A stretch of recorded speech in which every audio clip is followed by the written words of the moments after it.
Аңыз бойынша жеткен бір мәліметтерде Ағыбай батырдың найзасын анау мынау жігіт көтере алмаған деген әңгіме бар. Осы қаншалықты рас? Және Наурызбай батыр арыстандай ақырып жаулардың арасына кірген кезде найзасына 2-3 адамды да түйреп көтеріп кететін жағдайлар кездесті дейді. Қаншалықты рас? Шындық деп айтуға болады. Қабанбайдың өзі үстінеке өз салмағы 190 килограмм дейді. Содан кейін ұстайтын ана найзасының сабы сырғауыл ғой неменеде тұр. 7 метр дейді. Тақымға қысып, сонда үстіне киетін сауыты 65 килограмм дейді.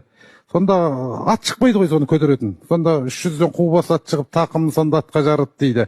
Сонда әдеттегі аттармен шайқасқанда қарсы жақтағы аты жығылғанда тағы да шаншып лақтырып тастайды екен арқан бойы жерге. Қу бас атпен гene тақымын атқа жарып. Яғни бұл аңыз емес, шындыққа сай. Шындық міне сауыттары тұр, неменесі тұр, туынан таниды ғой сондай. Содан кейін міне қараңыз, енді керемет нәрсе мына қазақтың данышпандығы.